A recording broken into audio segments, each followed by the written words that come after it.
Selamat pagi, salam sejahtera semua.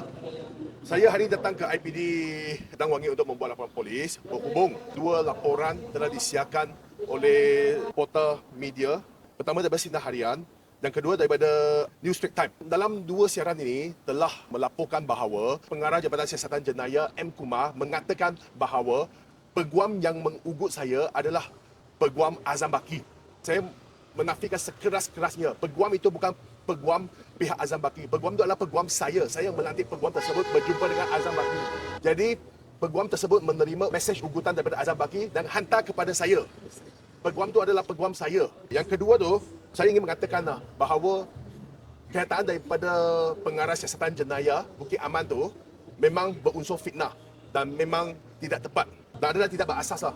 Okey? Saya tidak pernah membuat dakwaan bahawa peguam tersebut adalah peguam Azam Baki di dalam laporan polis saya walaupun di dalam rakaman kenyataan yang saya beri kepada pihak polis. Jadi saya menggesak pihak polis menunjukkan bukti di mana bukti bahawa saya pernah sebut berdasarkan laporan polis saya ataupun rakaman keterangan saya kepada pihak polis menunjukkan bukti tersebut dengan segera, dengan kadar segera. Itu amat penting. Dan saya tidak sangka kes ni amat high profile sampai ke tahap ini pihak polis berani bersekongkol, bersubahat untuk melindungi Azam Baki, mempertahankan Azam Baki. Itu yang memang saya amat kecewa sekali. Tindakan pihak polis ini adalah cuba memanipulasikan fakta. Fakta tu memang tidak berasas. Ya? Dan ini adalah satu kegiatan cuba menganiaya saya. Walaupun Azam Baki telah bersara, tetapi pengaruh dia masih ada di dalam kerajaan. Okey, sehingga pihak polis sanggup mempertahankan dia. Dan tidak mustahil ada pegawai ataupun ahli politik yang tertinggi telah masuk campur dalam hal ini, telah memberikan bantuan kepada dia sehingga mewujudkan kontroversi ini. Jadi kejadian ini telah memberi kesan yang sangat besar terhadap kesahihan fakta tentang naratif kes jenayah ugut yang dilakukan oleh Azam Baki ini. Justru itu saya datang ke sini melaporkan kepada pihak polis, berharap pihak polis mengambilkan tindakan siasatan segera dengan tegas dan dengan bebas. Ya, itu amat penting. Selain itu, saya memberi pihak polis sedikit masa untuk siasat apa yang berlaku. Jika pihak polis gagal memberikan penjelasan, saya akan saman pihak polis. Saya akan saman pihak polis atas kesalahan fitnah. Okey, satu. Yang kedua, jika saya tak dapat penjelasan daripada pihak polis, penjelasan bukan mengatakan bahawa salah tafsir daripada pihak media. Saya tidak akan terima salah tafsir dari pihak media ke, kesilapan pihak media ke, tidak. Kerana bukan satu media yang menerbitkan berita tersebut. Satu media dalam bahasa Melayu adalah Sinar Harian dan media kedua dalam bahasa Inggeris adalah New Straits Times. Tidak mungkin itu adalah salah tafsir ke apa. Jangan bagi saya alasan salah media semua. Okey, mengalihkan kesalahan tersebut kepada media. No way. Okey, jika pihak polis gagal memberikan penjelasan, saya terpaksa mengadukan perkara ini ke istana, kepada Seri Paduka Baginda Yang di-Pertuan Agong. Sebab kita semua sedia maklum bahawa nama polis pun polis Diraja Malaysia. Yang ketuai pasukan polis bukan Perdana Menteri, bukan Menteri Dalam Negeri, adalah Raja-Raja Melayu. Okey, saya amat yakin dengan media yang melaporkan kandungan tersebut. Saya percaya itu bukan salah media. Jika media pun kita tidak boleh percaya, media berita pun tidak boleh percaya, siapa lagi kita mau percaya? Justru itu saya yakin dengan pihak media.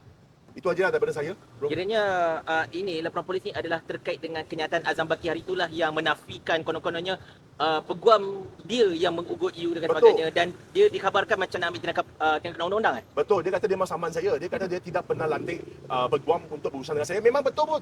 Memang itu bukan peguam dia.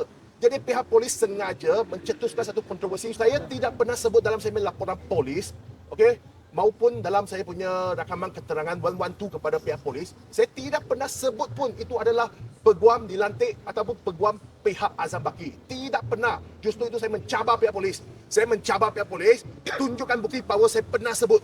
Saya pernah sebut itu adalah peguam Azam Baki. Itu adalah tidak berasas sama sekali. Itu adalah fitnah. Itu adalah cuba memanipulasikan fakta dalam kes ini. Cuba menganiaya saya. Okey? Boleh kongsikan apa yang di-message oleh Di-message oleh Azam Baki kepada peguam you. Ketika saya ingin mendedahkan skandal rasuah di Sabah melibatkan 15 orang ahli politik berprofil tinggi yang di bawah payung pelindungan madani. Okey? Daripada gabungan rakyat Sabah, GRS, di bawah payung madani. Okey? Jadi Anwar memberikan perlindungan kepada mereka. Perdana Menteri yang gagal ini, yang jahat ini memberikan perlindungan kepada mereka. Mesej tu di-convey secara call ke, bercakap ke, ada WhatsApp ke, macam mana ke? Call. Dia call, ada WhatsApp juga. Azam Baki call. Call saya punya peguam ketika itu. Okey, ketika itu memberitahu kepada peguam saya bahawa kalau Albert Tay mau terus mendedahkan skandal rasuah ini, saya akan tangkap dia terlebih dahulu.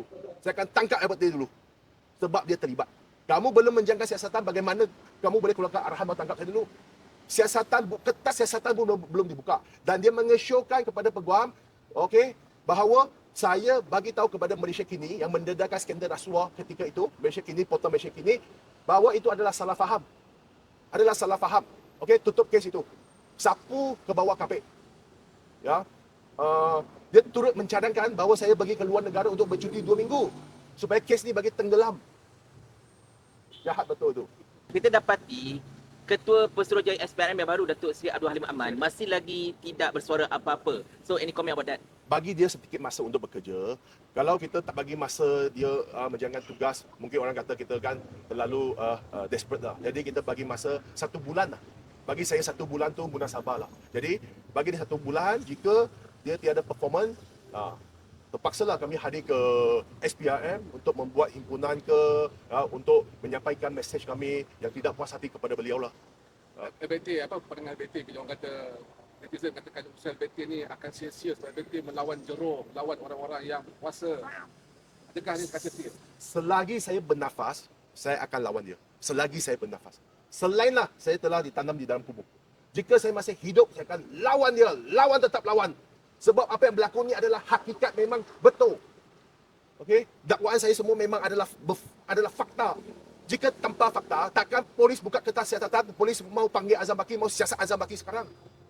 Sebab segala dakwaan saya dan saya telah melampirkan berapa puluh muka surat bukti semua kepada pihak polis. Namun apa yang berlaku hari ini, benda yang saya tak pernah saya berucap, tak pernah pun saya memberitahu di dalam rakaman keterangan saya, tiba-tiba wujud pula ini naratif baru bahawa peguam tersebut adalah peguam daripada pihak Azam Baki yang menghantar mesej ugutan kepada saya. Betul lah, memang tidak pernah berlaku sebab itu bukan peguam dia. Jadi nampak jelas sangat Azam Baki ambil kesempatan ni untuk menafikan perkara ni sebab wujud kesilapan naratif. Jadi dia grab ini kesilapan naratif ni untuk cuba membersihkan dirinya. Saya ingin memberitahu kepada Azam Baki, satu peribahasa Cina yang sangat bagus untuk menggambarkan situasi sekarang. Pencuri yang menjerit pencuri. Dia tu sebagai pencuri, tapi dia bagi tuduh orang, kau pencuri, jangan lari pencuri. Itulah perangai Azam Baki sekarang. Tapi tak apa, biar kau teruskan lakonan kau, biar kau teruskan wayang kau. Okey? Segalanya Tuhan nampak. Sehingga hari ini kamu telah dipanggil hadir ke Bukit Aman sebab memang wujud unsur tersebut. Bukan saya membuat dakwaan tanpa asas.